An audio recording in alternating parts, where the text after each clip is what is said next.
anak juga harus bisa berteriak dalam melindungi dirinya. Kemudian kalau ada orang yang menyakiti, jangan merasa bahwa itu baik-baik saja. Itu Bu Anggi.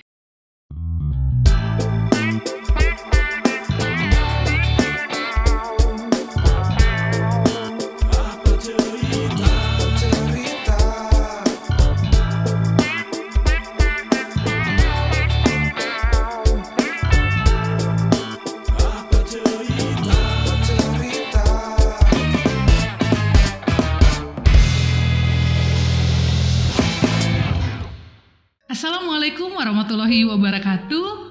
Bertemu lagi kita di podcast Info Sumut Apa Cerita. Kali ini kita akan membahas terkait dengan pengarus utamaan gender, ya Bu. Kita tahu bahwa PUG atau pengarus utamaan gender merupakan salah satu strategi pemerintah untuk bisa meningkatkan, memberdayakan perempuan, meningkatkan kesetaraan gender gitu ya di berbagai aspek. Gitu, mulai dari program kebijakan, pemerintah dan sebagainya gitu. Nah, sekarang kita mau melihat seperti apa gitu ya Bu, implementasi kesetaraan gender maupun keadilan gender di Sumatera Utara. Nah, penonton YouTube Info Sumut Apa Cerita kali ini telah hadir di studio Ibu Dr. Profesor Dr. Rita F. Dalimunte ya Bu ya. Ibu adalah Kepala Prodi S1 Kewirausahaan Fakultas Ekonomi dan Bisnis USU. Beliau juga Ketua Pusat Unggulan Gender dan Anak USU ya Bu ya.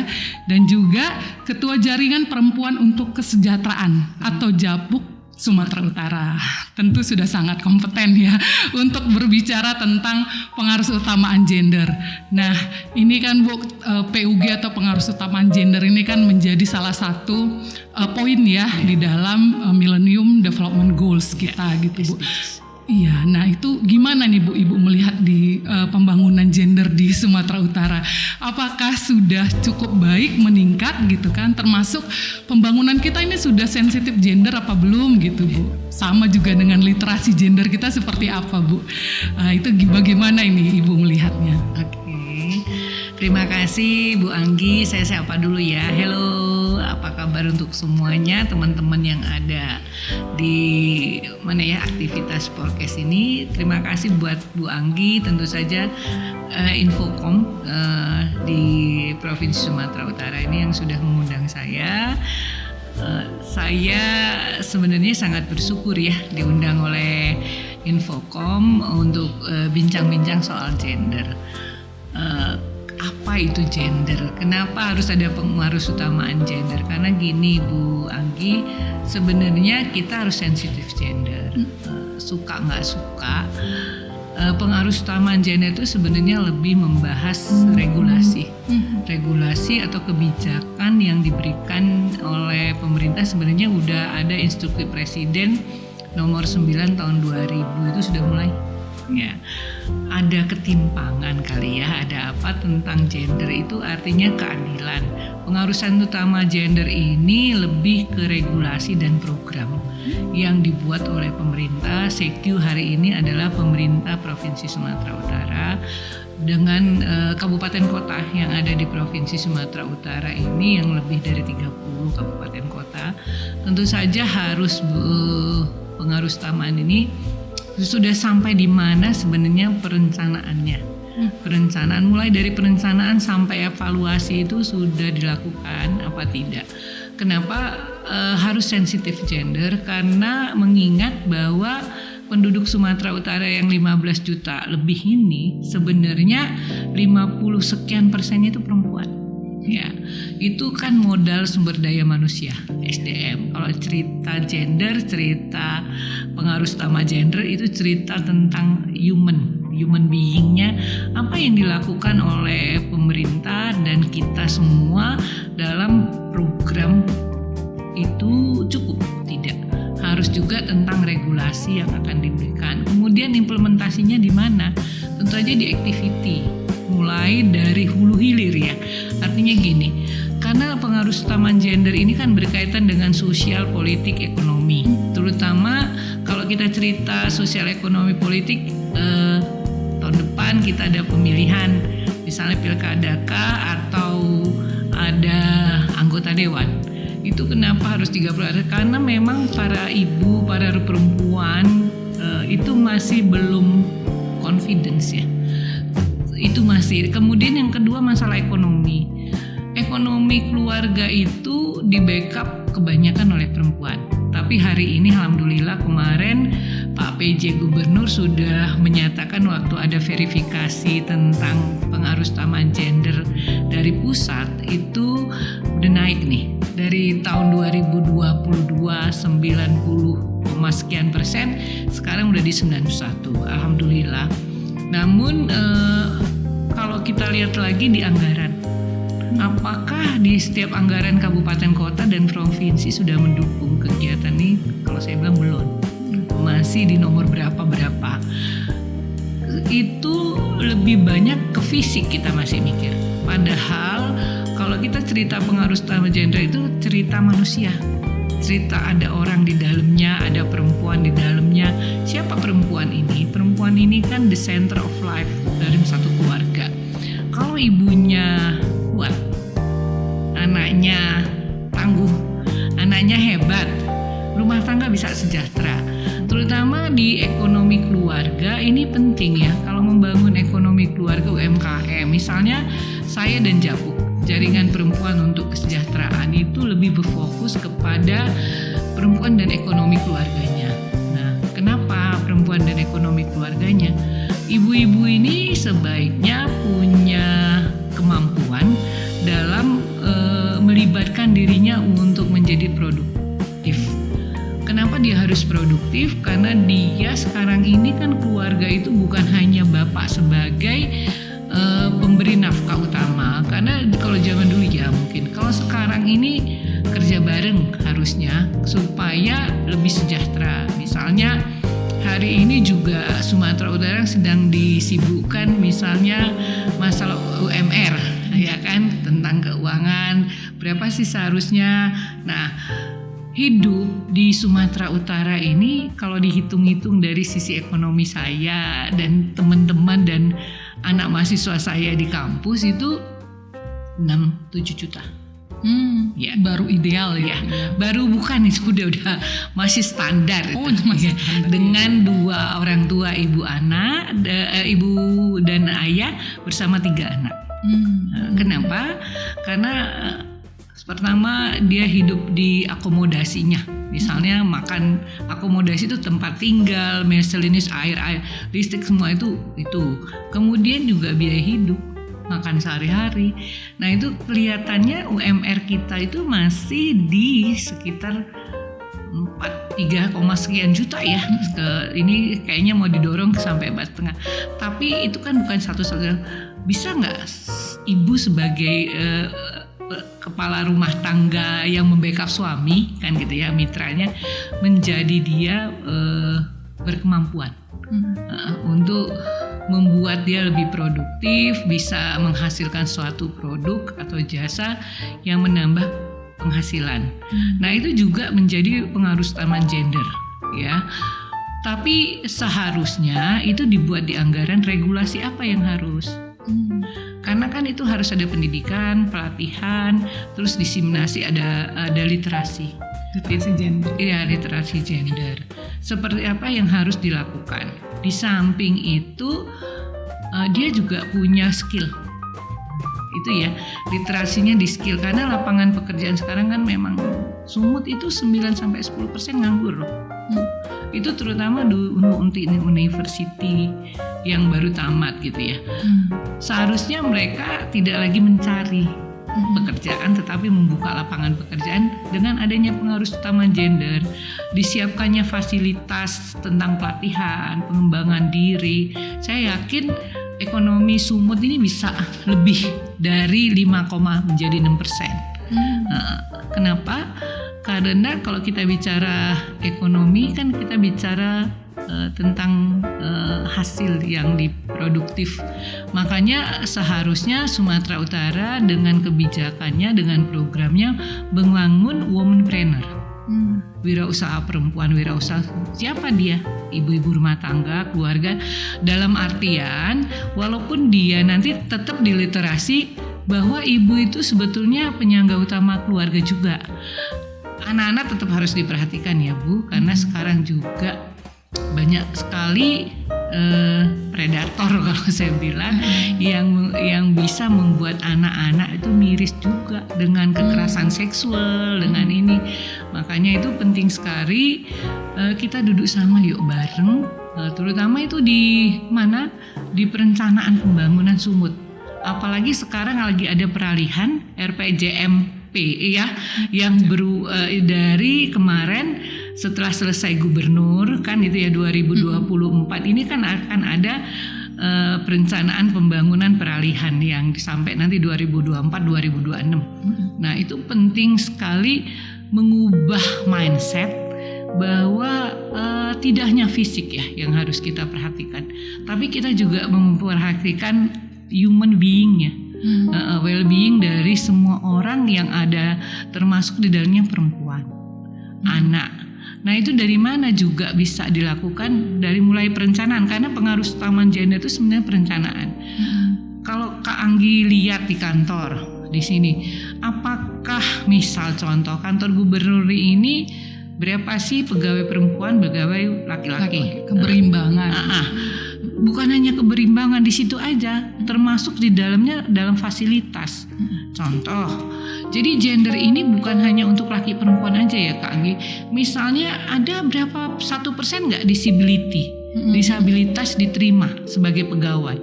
Ada enggak di kantor gubernur ini tempat untuk para penyandang? Kayak tadi lah ya, saya jatuh nih, terus pakai tongkat. Terus saya mau lihat di mana ya saya bisa naik tangga, dan itu kan belum terfasilitasi ya, sehingga itu satu. Kemudian kenyamanan, kan sebetulnya gender ini kan membuat orang lebih nyaman.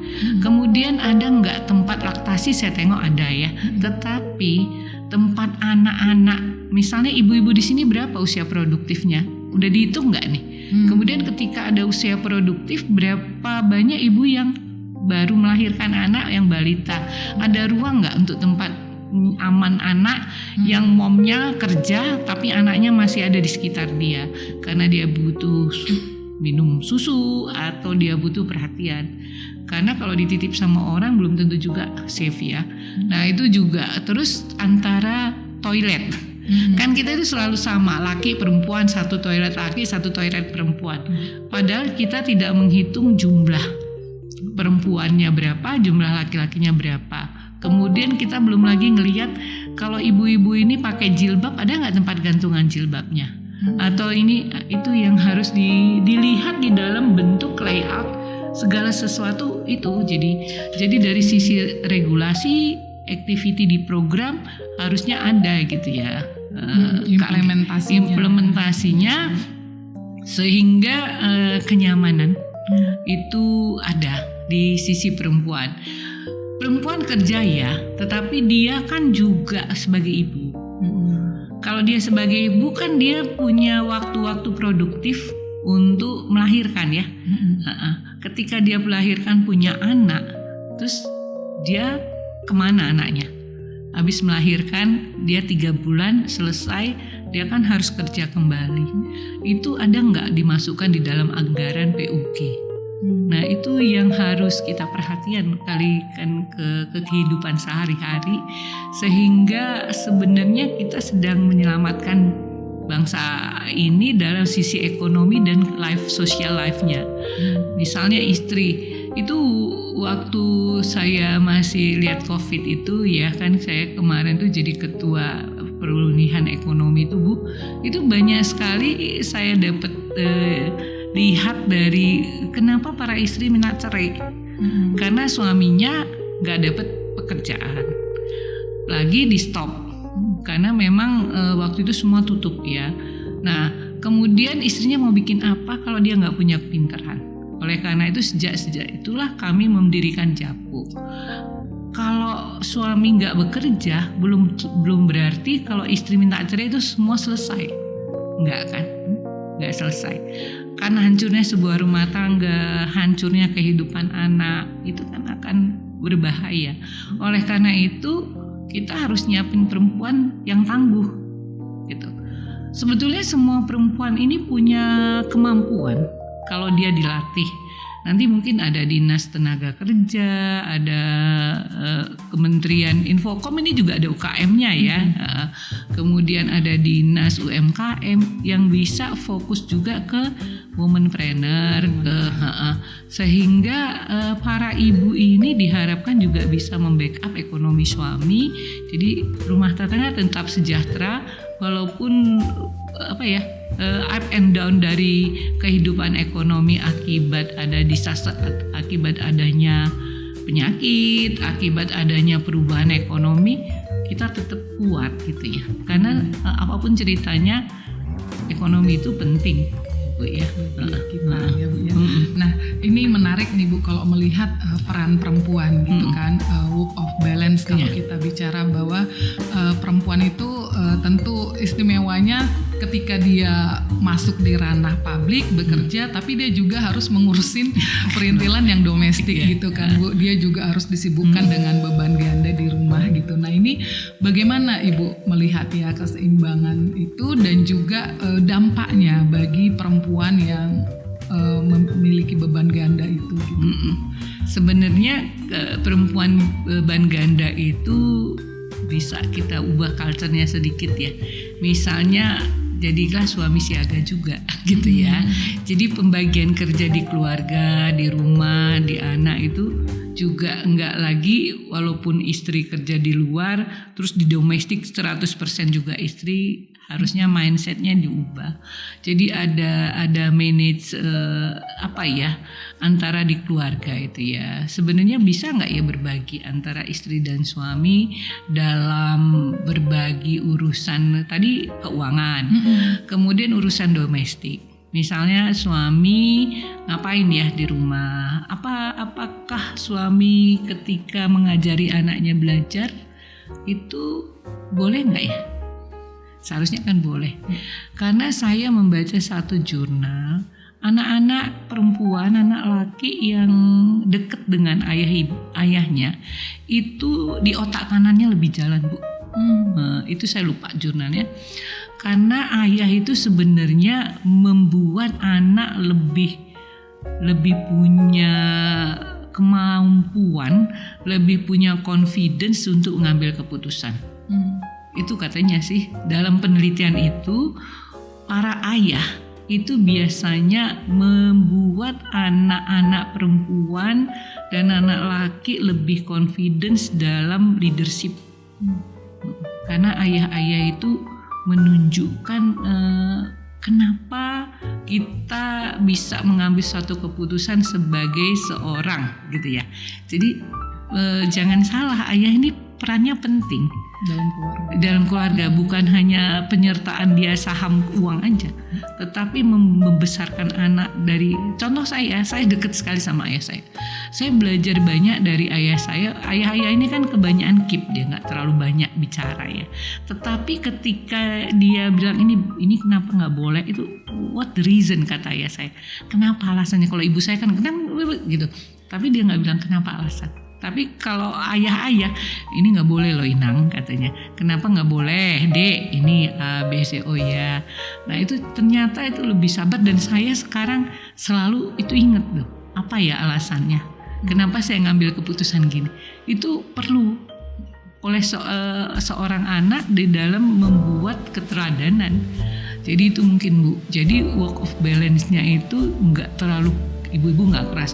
Kemudian ibu-ibu ini kan juga sebagai anggota Dharma Wanita lah, sebagai anggota pengajian dan segala macam itu juga dia harus berbagi, memilih apa yang prioritas. Misalnya kalau anak dari umur 0 sampai ini dia mesti ngerjain apa ya. Itu harus fokusnya jelas juga Bu. Kenapa? Supaya dia nggak terbebani terlalu berat.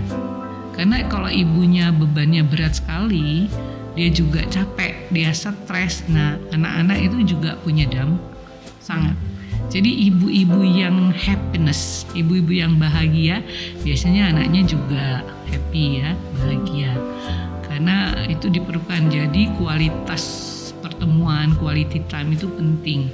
Karena sekarang kan ibu-ibu misalnya kayak kita nih, pasti pulangnya jam 5, jam 6 baru sampai rumah. Terus kita itu harusnya lebih happy, lebih ini, sehingga lebih santai menghadapi anak dengan segala problemnya di sekolah juga. Kan nggak mungkin kita tidur aja langsung kan, karena itu ya.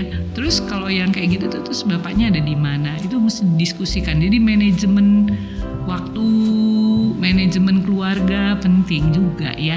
Tapi saya bersyukur sekarang generasi muda, kalau saya lihat menantu saya, apa saya itu, atau anak saya lebih welcome ya, dia mengerjakan apa-apa di keluarga. Tapi itu juga harus diliterasi supaya kehidupannya lebih sejahtera. Saya rasa itu ya Bu Anggi. Iya Bu. Nah satu lagi kan Ibu yang menarik itu terkait dengan kemandirian ekonomi perempuan gitu kan Bu. Banyak sih yang bilang kalau perempuan mandiri secara ekonomi maka kesejahteraan masyarakat juga akan lebih baik gitu. Nah ini bagaimana di Sumatera Utara Ibu melihat perempuan kita apakah sudah cukup mandiri secara ekonomi gitu Bu? Enggak semua sih ya. Bahkan ibu rumah tangga dia harusnya diajarin juga literasi tentang saving.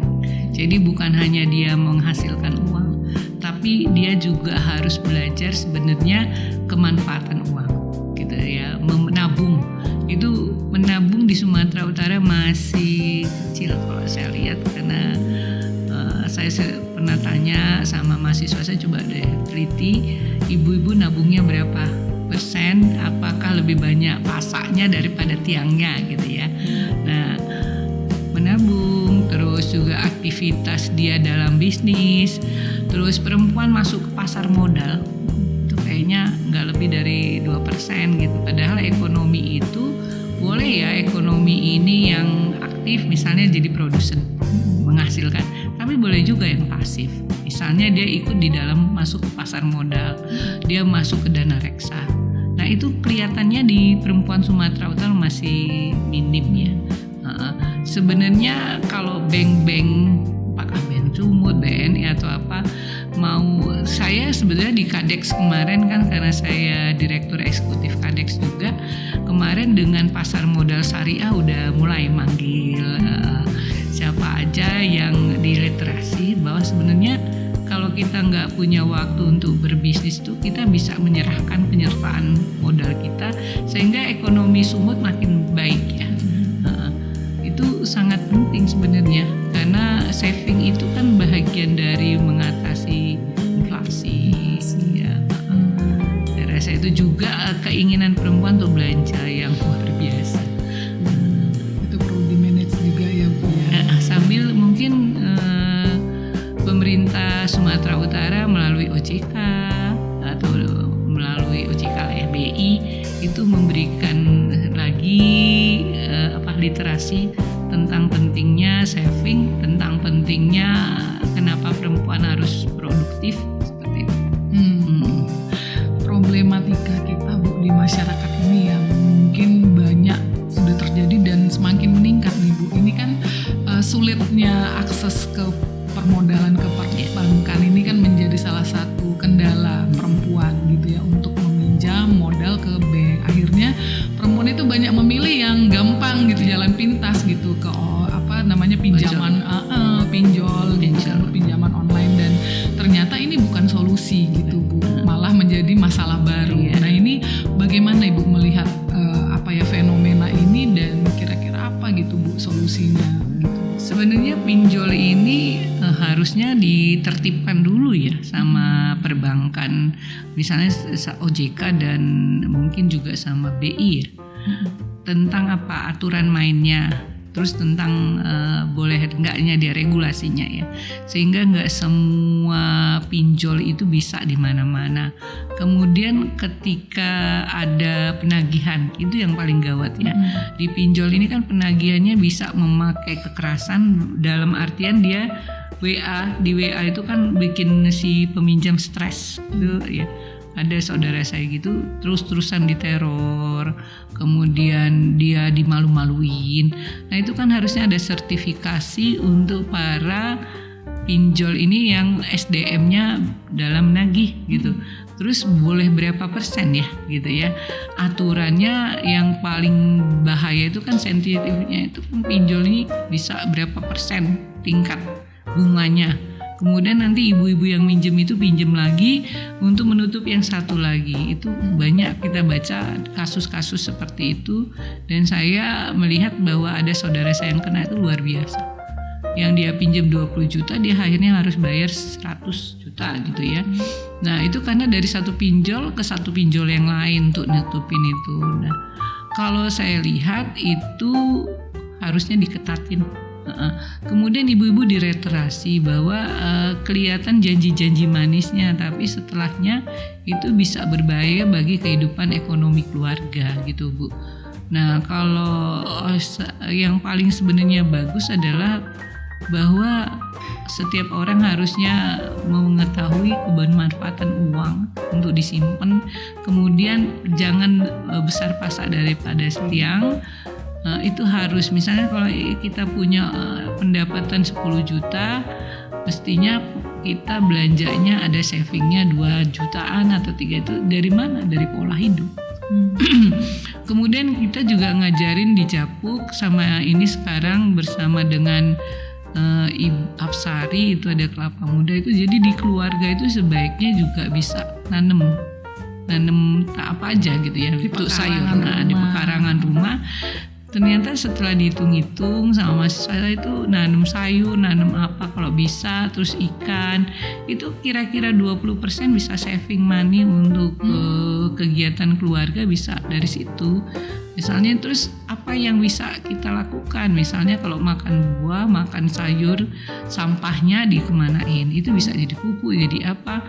Nah kemudian kita nanam apa aja, yang paling gampang itu kan bayam, kangkung. Itu sekarang kan banyak sekali yang tanaman-tanaman hidroponik kan? Ya, hidroponik yang bisa dimanfaatkan juga sebenarnya. Jadi edukasi yang seperti itu yang harus dilakukan sehingga ibu-ibu juga tidak lagi terus gaya hidup yang hedo. Misalnya dia harus punya merek apa.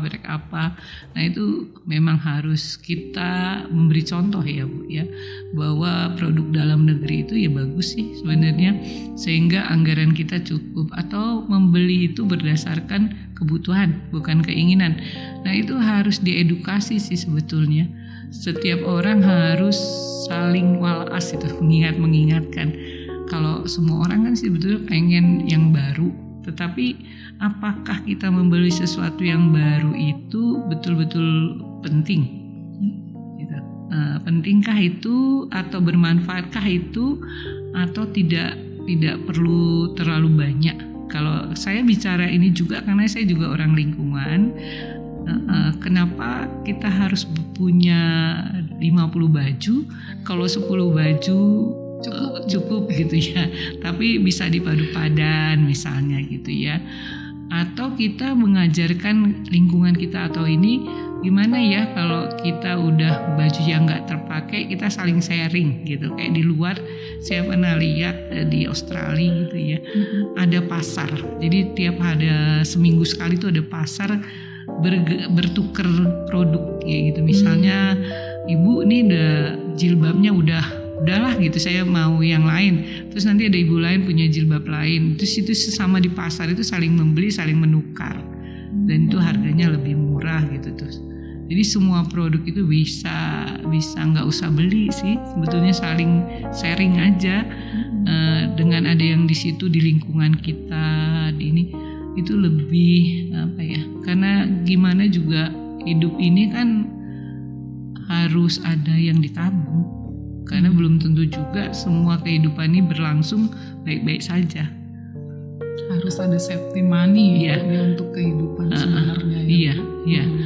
Ada minimal 30-20% tuh dia harus, karena kadang-kadang kesehatan kita atau tiba-tiba anak kita mau ujian, mau sekolah, mau apa, itu kan harus dalam jangka panjang. Para perempuan ini sebaiknya diedukasi. Jadi pengaruh utamaan gender ini kita harus mengevaluasi apakah pendidikan gender ini sudah dimulai dari dini. Nah itu ya Bu ya. apa itu gender? Kadang-kadang coba kita ambil 10 orang ibu-ibu tahu nggak?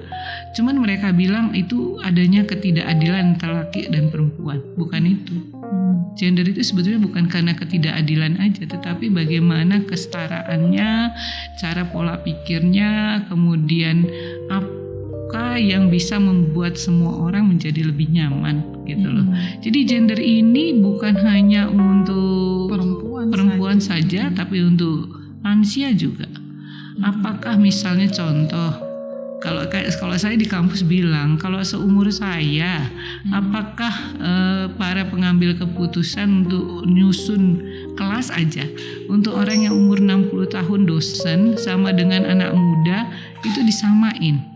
Berdasarkan apa pengambilannya? Enggak, pengambilan ruang dia harus dilihat umurnya, umur perempuan ya atau laki umur 60 tahun harusnya ngajarnya beda dong. Di lantai 1 itu dilihat ada nggak yang ini. Terus untuk ibu hamil sama ibu yang nggak hamil ada itu di kampus dulu, ibu hamil tapi dia ngajarnya di lantai 3. Sebenarnya baik-baik saja kalau dia nggak hamil, tapi kalau dia hamil apakah kesehatan reproduksinya terganggu karena kehamilannya, terus dia mesti naik turun di lantai 3. Nah itu dia sebetulnya gender. Ya, itu. Jadi sebenarnya sudah lebih luas lagi harusnya perspektif kita melihat gender ini Iya. Bu, ini kan masalah relasi kuasa antara laki-laki dan perempuan yang timpang itu kan selama ini berdampak pada tingginya kasus-kasus kekerasan. Jadi kalau kita lihat dalam data sistem informasi gender dan anak Sumatera Utara aja gitu ya Bu, tahun 2022 itu 1 tahun itu ada 1.400-an lebih gitu kasus kekerasan terhadap perempuan dan anak. Ini menurut Ibu bagaimana nih Bu? Muncul peningkatan hampir setiap tahun, dan itu juga mungkin itu yang belum terungkap gitu ya Bu, masih banyak lagi yang tidak melaporkan dan sebagainya. Ini gimana nih Bu? Gini Bu Anggi, sebenarnya ada budaya kita malu. Sebenarnya budaya malu itu mana lebih baik, budaya malu atau kita meresiliensi ke anaknya atau korban gitu ya. Sebenarnya dalam undang-undang PPKS sudah ditetapkan kan kalau dia dapat kekerasan misalnya anak atau itu belasan tahun ya hukuman. Cuman perkaranya anak-anak itu mau melapor nggak orang tuanya? Karena dia kan biasanya secure ke ibunya gitu. Kadang-kadang yang membuat kekerasan itu kan orang terdekat. Nah, apakah bisa? Sebenarnya lapor. Harusnya dilapor. Walaupun itu keluarga paling dekat sekalipun. Karena dia supaya ada efek jerah. Kalau nggak dilapor gimana? Tapi kebanyakan kita karena alasan budaya, alasan malu nggak dilapor. Terus polisi, waktu di kantor polisi itu saya kan karena kami itu ada resiliensi anak sama Kementerian KPPA kemarin itu ada 53 anak kasus kekerasan, terutama kekerasan seksual di anak. Itu terjadi di dalam rumahnya sendiri. Nah, jadi juga untuk ibu-ibu hati-hati dalam menitip anak ke tetangga dan ini. Nah, ke keluarga terdekat. Terus enggak itu aja, anak juga harus bisa berteriak. Ajarkan anak mana yang boleh dan nggak boleh di dalam melindungi dirinya. Nah gitu loh, jangan pernah anak itu nggak diajarkan bahwa ada hal-hal yang membahayakan. Jangan biarkan anak kita pergi sendiri-sendiri. Terus jadwal jam juga.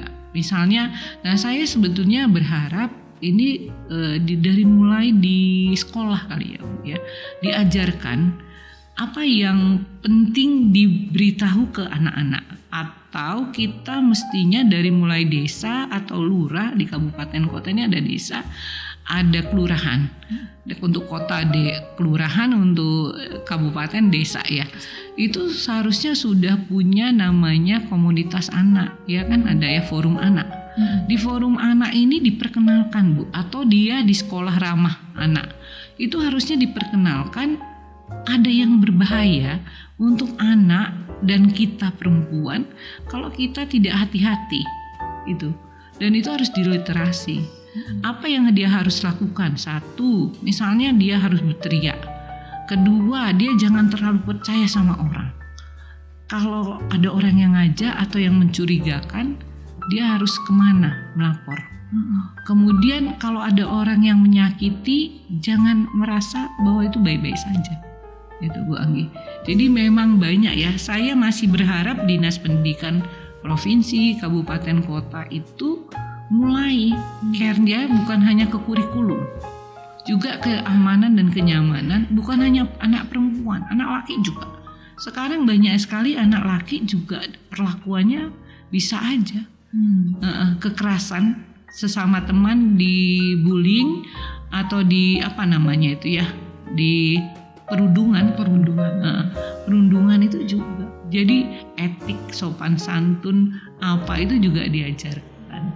Sekarang memang beban guru banyak Bu, harus ngejar wiku, sehingga memang terlalu banyak beban, kurang terlihat apa yang terjadi sehari-hari gitu. Kemudian juga kamar mandi itu juga, karena dari kami itu ada kasus anak di bullying atau malah diperkosa itu di kamar mandi. Harus di tempat yang aman gitu ya. Jadi mandi ini dibangun. Iya, dibangun kamar mandi, jangan di belakang kali. Kalau zaman dulu kan kamar mandi itu di belakang sekali. Apakah safe, ada orang nggak gitu? Justru kadang-kadang penjaga kamar mandinya gitu. Jadi kamar mandi itu jangan ditaruh di sudut-sudut di belakang gitu. Harusnya dia di sekitar orang lalu lintas yang terpantau. Iya, yang terpantau.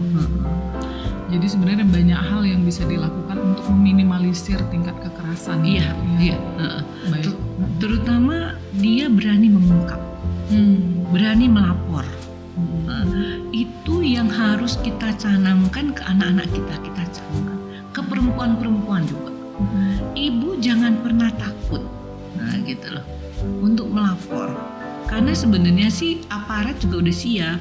Terus UPTD ini juga yang bahagian dari kekerasan ini, misalnya UPTD Medan, Deli Serdang, Binjai, itu sebenarnya udah punya network ke polisi kemana untuk mengatasi itu gitu loh. Jadi intinya jangan takut. Sudah banyak ya Bu ya. Ada juga lembaga-lembaga swadaya masyarakat juga. Iya, yang melakukan pendampingan untuk korban-korban kekerasan. Yang penting mau bersuara. Dan efeknya itu dia trauma. Nah, trauma itu tentu dia harus pergi ke psikolog kan. Psikologisnya itu bukan hanya si anak, ibunya pun trauma. Nah, itu dia. Kemudian dari hasil resiliensi kami itu, karena adanya broken, ayah dan ibu yang berpisah menyebabkan terjadi juga kekerasan seksual ini. Nah, itu dia, artinya membuat keluarga sejahtera itu bagian penting dari kehidupan kita sebenarnya. Dari kehidupan kita. Nah, semakin menarik nih Bu. Ini menurut Ibu tadi kan pertama itu perencanaan yang paling penting gitu ya Bu. Kemudian juga di pembangunan pembangunan daerah, gender gitu kan Bu. Terus juga kebijakannya seperti apa. Nah, menurut Ibu ini apa nih Bu saran bagi pemerintah Provinsi Sumatera Utara agar pembangunan gender kita ini lebih baik dan juga kemandirian ekonomi perempuan juga lebih baik Bu? Kalau saya lihat kemarin tuh Pak PJ udah bikin 4 ini ya di sini itu. Apa saja sih sebetulnya yang paling penting dalam memperbaiki kehidupan pengarusutamaan gender itu.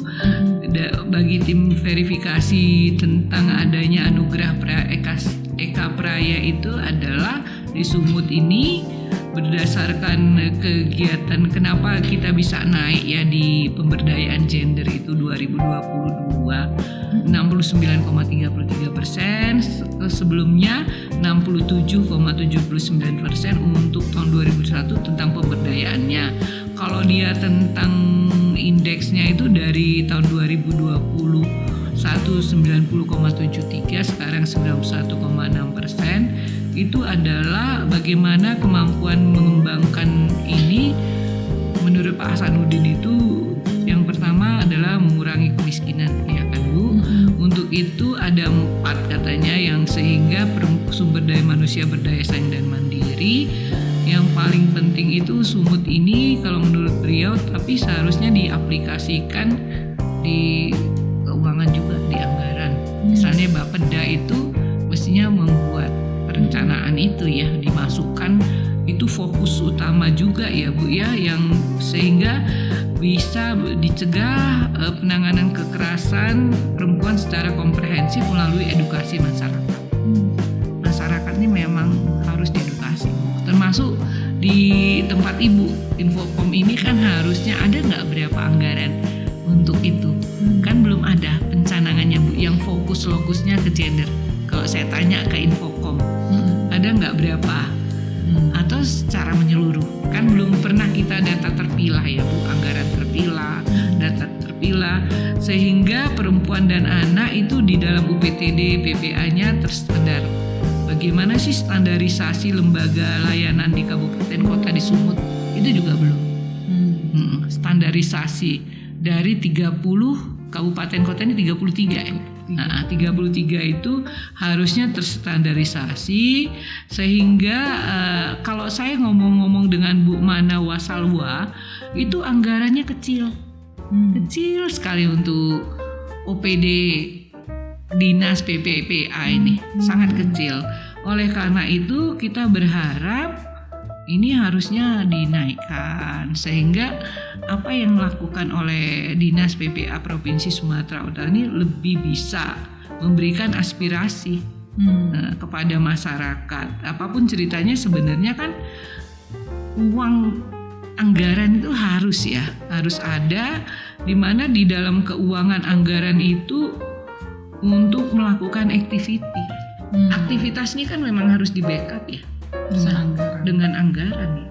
Kalau nggak bisa sosialisasi apa yang bisa kita lakukan, kegiatan apa yang bisa kita lakukan kalau anggarannya kecil. Kita kan hanya berharap LM lah mungkin atau seperti USAID lah.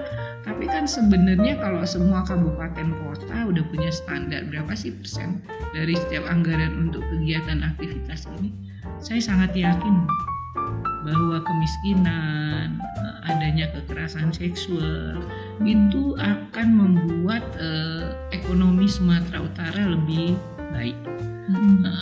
Karena kita harus yakinkan setiap orang bahwa semua orang itu punya hak yang sama, punya kemampuan yang sama.